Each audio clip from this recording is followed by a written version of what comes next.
Hi friends जय जगन्नाथ माई कौन कुआड़े गोटे बाहर की चिकन चाकण हो गले कुआड़े गले अरे हे ये तो गाँ को जाइए ये आमर बस आई आउ भौणी तापर मौसी आई पानी जाऊँगी कुह को माई भी टे गरा धरिकी चलुंदी बोपा कि मुहा जमुना जावाक मत हो मना तापर चलीगले कुहटी मौसी ये कौन गोटे खोजाखोजी कर आई आमर पूरा रेडी होगी पानी काढ़ बोली माई किंतु आमर कामचोर कौटी भी देखा जाऊना मु किंतु आई हटिकी जाई नथिली कारण मोर टिके असुविधा थिला हेले मु जोठी न जाए कौन से कामटा हुए कि मु तो निहाती जीवा दरकार ना तो सेथिबाई मते जीवाको पड़िबो जीवा जीवा व्यस्त नाई तापर माई एटी छिड़ा जाइछंदी मौसी एटी पूरा रेडी पानी नवाई आई काढ़ी चलची माई एटी कौन गोटे कि भावना राइजर हजेंदी आंब केमती चोरी करेंगे भावुंट बुलाबुली कर बुली बुली सारी देखा कि ए गछरे केते फल से गछरे केते फूल आ तो किसी काम नहीं यही काम आगर आग दरकार थाउ थाउ से देखा ना गछ खराब भाव तापर एटी मु आसी जाइछि घर को मु आसी नथली मु पछरे आसली आमुक सह आमे तापर चललु लक्ष्मीर कि चाली सब रेडी होगी बाहरी पड़लु यात्रा देखी मौसी की हस मौसी की माई पचार केते टंका आनीचु मौसी देखदेला 100 टंका आ 50 टंका माने टोटाल 150 टंका तापर माई ताकर एठू पैसा नहीं गले नहीं टे स्टाइल मारदेले कहले मो पैसा आमे तो ना जानू एटा क्या पैसा लक्ष्मी खाली कहूँ मुझे यात्रा सब देखीदेवी बेगी बेगी दौड़ी दौड़ी पड़े जाऊँगी किंतु टंकाटे नहीं पाखे अरे अरे से सर्टकट रोड देखिए लक्ष्मी चढ़ी गलानी लक्ष्मी बेगी तौक आसम तर धाइला धाइला धाइला पड़ियो जति बेले तार मुझे धरिकी तौक छाड़देली तापर आम आसी पहुँची जाइचु कोटी अरे ये जात्रा को आईला जे आंब गोटे बाटू आणिक आई हिंदी माँ पिला जाक तापर मौसी एटी टिके आसु आसु पाउची देखी आमर धेड़ी ता पुओ भी ता पाखे अच्छी कि मुहा माँ माई एटी भोग किदेले दीप आ फगु दिह गढ़ी ने बोली ठाकुर पाखे फगु पकई दोल लेहेरी दीप आ गोटे फगु मौसी एटी कौन माई गोटे कहीदेला कह कि स्टोरी आंकर तापर आंकटू पैसा माई देदेले पैसा देखी बाहरी पड़े ठाकुर पाखक जावाक ठाकुर पाखक आमर आसीगले माई दीप लगेदेले दीप लगेकी तापर कौन फगु पकई देइछंदी एटी मौसी आउ डाडुलु समस्ते अच्छी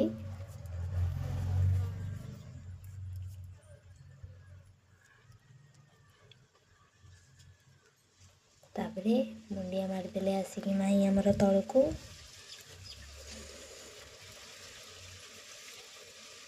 मुंडिया मारी सारिकी बाहरी पड़े यात्रा बुलिबा पाई नाई मो यात्रा को बुलिबा दोलटी फगु पकईवाई दोल फगु पकईले सब दोल एठी बहुत सारा दोल थिले आम माई सब दोल फगु पकईले गोपीनाथ देव दोल मौसी तापर आमर ठाकुर पाखक गला दीप लगेला आउ फगु पकईला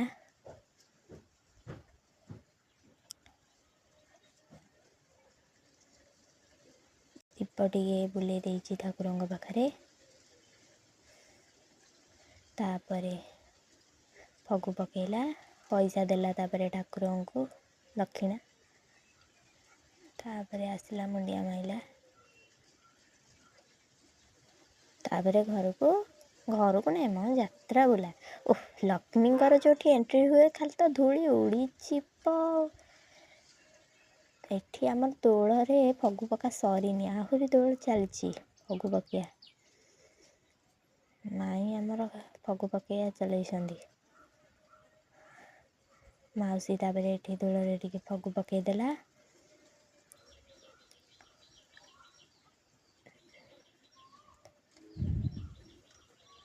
ଏଠି ବି ଟିକେ ଦୋଳରେ ମାଉସୀ ଫଗୁ ପକାଇଦେଲା। ତାପରେ ଆସିଲା ହାରି ଆମର ମୋର ଲକ୍ଷ୍ମୀଙ୍କର ଟିକେ ମୁନିଆ ମାରିବାକୁ ଚେଷ୍ଟା କରୁଥିଲି, ଲକ୍ଷ୍ମୀଙ୍କୁ କହୁଥିଲି, ଲକ୍ଷ୍ମୀ ତାପରେ ଫାଇନାଲି ମୁନିଆ ମାରିଦେଲା। ମୁଁ ଟିକେ ଯାଇକି ଦୋଳରେ ଫଗୁ ପକାଇଦେଲି, ମୁନିଆ ମାରିଦେଲି।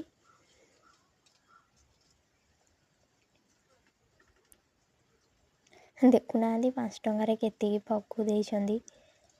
ଯାହା ବି ହଉ ଆମକୁ ତ ଠାକୁରଙ୍କ ପାଖରେ ଫଗୁ ପକାଇବାର ଥିଲା ନା। ମାଉସୀ ଆଣିକି ମୋତେ ଟିକେ ଫଗୁ ଲଗାଇଦେଲା ମୁଣ୍ଡରେ, ମାଇଁଙ୍କର ବି ଟିକେ ଲଗାଇଦେଲା। ଏଠି ଦେଖନ୍ତୁ ଗୋଟେ ହନୁମାନ ତିଆରି ହେଇଥିଲେ ଯେ କେଉଁଥିରେ କେଜାଣି ମୁଁ ଜାଣିପାରିଲିନି, ମୁଁ ଦେଖିଛି ଜାଣିପାରିଲିନି କିନ୍ତୁ। ତାପରେ ଆମେ ସବୁ ଫେରି ଆସିଲୁ। ମୁଁ କ'ଣ ଗୋଟେ ଲକ୍ଷ୍ମୀକୁ ଚଷମା ଲଗାଉଛି, ସିଏ ଖାଲି କହୁଛି ନାଇଁ ମୁଁ ଲଗାଇବିନି। ଦେଖୁନାହାନ୍ତି କେମିତି କାଢ଼ି ଦେଉଛି କପାଳ ଫୁଲେଇ।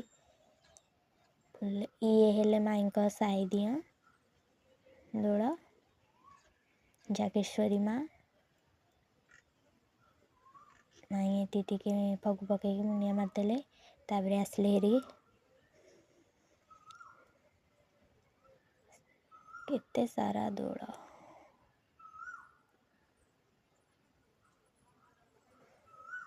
ଫଗୁ ପକେଇ ଫେରି ଆସିଲେ। ଆହୁରି ଠାକୁର ଅଛନ୍ତି ମ ଏଇଠି। ମାଉସୀ ଆଣିକି ଟିକେ ଗାଈଙ୍କୁ ଫଗୁ ମାଉସୀ ଆମର ସବୁଠୁ ଭଲ। ଲକ୍ଷ୍ମୀକୁ ଟିକେ ଏଇଠି ଉମା ଦେଇଦେଲା ଯେ ଲକ୍ଷ୍ମୀ କହୁଛି ନାଇଁ ନାଇଁ, ହାତ ଉଠେଇ ଦେଲାଣି ମାଉସୀକୁ ବାଡ଼େଇ ପକେଇବ। ଏଇଠି ହେଲେ ପୁରା ଆମ ଠାକୁର ବାଘ ଉପରେ ବସିଛନ୍ତି। ତାପରେ ଆମେ ବୁଲିବାଲିକି ଆସିଲୁ ହେରି ଆମ ଦୋକାନ ଠିକି। କଳିଯୁଗ ମଥୁରା କେକ୍ ଫେମସ୍। ମାମୁଁ ଏଠି ଛିଡ଼ା ହେଇଥିଲେ, ମଉସା ଛିଡ଼ା ହେଇଥିଲେ, ଅଜା ଛିଡ଼ା ହେଇଥିଲେ। ଆମ ଜମ୍ପିଂ ପୁରା ଖାଲି। ଆରେ ବା, ମାମୁଁ ଆସିଛନ୍ତି ଆମର ଜମ୍ପିଂ ଖେଳିବାକୁ। ନାଇଁ ରେ କ'ଣ ଗୋଟେ ଲାଇଟ୍ ସିଷ୍ଟମ୍। ଆରେ ଲକ୍ଷ୍ମୀର କି ଷ୍ଟାଇଲ୍ ବେ ବସିବା ଷ୍ଟାଇଲ୍। ବାପା ଝିଅ ଯାକ ଯେଉଁ ହଉଛନ୍ତି ଖାଲି ତା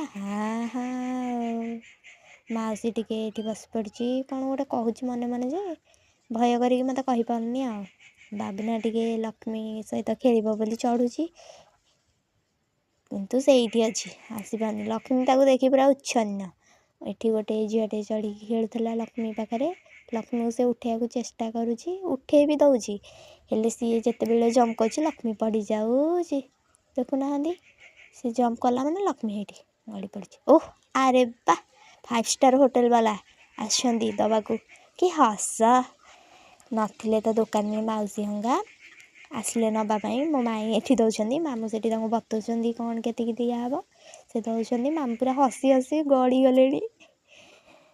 ମାଇଁ ଆମର ଦେଇଛନ୍ତି ବୋଲି ନିଜକୁ ପୁରା ହିରୋ ଭାବୁଛନ୍ତି। 5 ଷ୍ଟାର୍ ହୋଟେଲକୁ ପଳେଇ ଆସିଲା ଭଳିଆ ନିଜକୁ ଫିଲ୍ ହେଉଛି। ଝିଅ ସେଠି ତା ବାପାକୁ ଯାଇକି କ'ଣ କହିସାରିଲେଣି, ମାମା ଏଠି କ'ଣ କରୁଛି ବୋଲି। ମାଇଁଙ୍କର କି ଦାନ୍ତ, କି ସୁନ୍ଦର ହସ। ଝିଅ ଆମର କହୁଛି ମୁଁ। ଆରେ ବା, ଇଏ ଏଠି ଆସିଲେ ଲଙ୍କା କାଟିବାକୁ। ଧେଡ଼ିକୁ ଗୋଟେ କାମ ବତେଇଛନ୍ତି, ଧେଡ଼ିର କି ମୁହଁ। ଭାଇ, ମୁଁ ଟିକେ ସହୃଦୟ ବ୍ୟକ୍ତି, ମାଉସୀ କହିଦେଲି ଛାଡ଼ ତୁ ହାତ ପଡ଼ିବ, ମୁଁ ଟିକେ ଲଙ୍କା କାଟି ଦେଉଛି। ମାଉସୀ ଆଣିକି ମୋତେ ଖୁସି ହୋଇ ଗୋଟିଏ କକଲେଟ୍ ଖାଇବାକୁ ଦେଲା। ହାତ ତ ପଡ଼ୁଥିଲା, ସେଥିପାଇଁ ମୁଁ ସେଇଟାକୁ ପାଟିରେ ପୁରେଇ ଦେଲି, ପୁଣି ଲଙ୍କା କାଟିବା ଷ୍ଟାର୍ଟ କଲି। ଏଠି ଆମର ହେଉଥିଲା ପାଲା, ସବୁ ଦେଖୁଛନ୍ତି। ତାପରେ ଲକ୍ଷ୍ମୀର ତା ମାଆର ଗଲେ କ'ଣ କିଣାକିଣି ବୁହି କରିଦେବେ ବୋଲି। କ'ଣ ହଉଛନ୍ତି ଲକ୍ଷ୍ମୀ ମା ବୋପା। ମାଉସୀ ଆମର ଆସିଗଲା ଫାଇନାଲି ଦୋକାନକୁ, ହାଇ ଟିକେ କରିଦେଲା। ତାପରେ ଆମର ମାମୁଁ ମଉସା ସମସ୍ତେ ଥିଲେ ଆମର। ତାପରେ ଆମେ ଆସିଲୁ ଭାରି ମାଉସୀର ମୋର ଚାଉମିନ୍ ପାଖକୁ। ଚାଉମିନ୍ ଟିକେ ଦାବି ଦେଲୁ। କି ଟେଷ୍ଟି ହେଇଥିଲା। ତାପରେ ଟିକେ ଚାଟ୍ ବି ଆଣିଲୁ ଭାରି। ମାଉସୀ କ'ଣ ଟିକେ ଚାଉମିନ୍ ଖାଇଛି, ପୋଡ଼ିଲାଣି ତାକୁ ଯେ କାନ ମୁଣ୍ଡ ଧରିକି କାନ୍ଦିଲାଣି। ଚାଟ୍ ଟିକେ ଆଣିଲି ଭାରି, ଚାଟ୍ଟା ବି ବହୁତ ଟେଷ୍ଟ ଥିଲା। ତାପରେ ଆମେ ଆସିଲୁ ମଟର ସୁପ୍ ଆଉ ଆଇସ୍କ୍ରିମ୍ ପାଖକୁ, ସେରା ବି ଖାଇଦେଲୁ। ଆଇସ୍କ୍ରିମ୍ଟା ମାଉସୀ ମୋତେ ଦେଇଦେଲା, କହିଲା ମୁଁ ଥଣ୍ଡା ଜିନିଷ ଖାଉନି। ଏଠି ଆମର ବାଣ ଫୁଟିଲା, ବହୁତ ସାରା ବାଣ ଥିଲା। ଗୋପାଳପୁରରେ ବହୁତ ବାଣ ଫୁଟାଉଛନ୍ତି ତ, ସେଥିପାଇଁ ବାଣ ଫୁଟୁଥିଲା।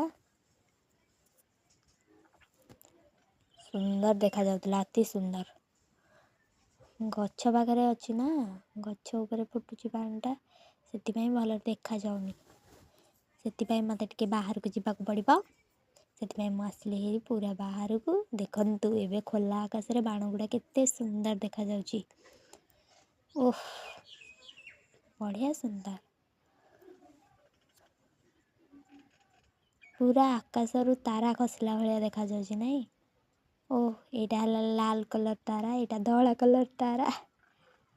ସବୁ ପ୍ରକାରର ତାରା ଖସି ଯାଉଛନ୍ତି ଆକାଶରୁ। ଦେଖନ୍ତୁ, ୱାଓ କେତେ ସୁନ୍ଦର, ବିୟୁଟିଫୁଲ୍। ବଢ଼ିଆ ଦେଖାଯାଉଥିଲା। କେତେ ଜୋରେ ସାଉଣ୍ଡ ହେଉଥିଲା ବାଣ ଯେ ଲକ୍ଷ୍ମୀ ପୁରା ଡରି ଯାଉଥିଲା, କାନ୍ଦିକି ପୁରା। ତାପରେ ଆମେ ଆସିଲୁ ହେରି କୋଉଠିକି, ଘରକୁ ଆସିକି ଖାଇବା ପିଇବା ସାରିକି ସକାଳ ବସ୍ରେ ବସିକି ଆଇଲୁ। ବସ୍ରେ ସିନା ବସି ପଇଲୁ, ମାଇଁ ଖାଲି ଡାକୁଛନ୍ତି ହେ ପ୍ରଭୁ କିଛି ବି ନ ହଉ, କାରଣ ଆମର ବସ୍ରେ ବସିକି ଆସିଲେ ବାନ୍ତି ହୁଏ। ଦେଖୁନାହାନ୍ତି, ଆଉ ଟିକେ ପରେ ଅବସ୍ଥା ଦେଖନ୍ତୁ, ପୁରା କାଳିଆ ମାଳିଆ ପଡ଼ିକି ଧଇଁଆ ହେଇକି ଅବସ୍ଥା କେମିତି ଖରାପ। ସେଇଥିପାଇଁ କହୁଛି ମୁଁ ବସ୍ରେ ଆସିବିନି, କହୁଥିଲି ନା ବସ୍ରେ ଆସିବିନି। ମାଇଁଙ୍କର ବି ଅବସ୍ଥା ମୋରି ଭଳିଆ। ଗୁଡୁଲି ପୁରା ହାଲିଆ, ବୋପା ମା ନାକ ଏମିତି ପକାଉଛି, ମୋତେ ପୁରା ବାନ୍ତି ଆସିଲାଣି ହେରି। ମୁଁ କେତେ ନାକ ଅଗିଲାରେ ବାନ୍ତିକୁ ଚାପିକି ରଖିଛି। ତାପରେ ଫାଇନାଲି ଆମ ଗାଁରେ ପହଞ୍ଚିଗଲୁ। ଚାଲି ଚାଲି ଆସିଲୁ ବସ୍ଷ୍ଟାଣ୍ଡରୁ ଓହ୍ଲେଇକି।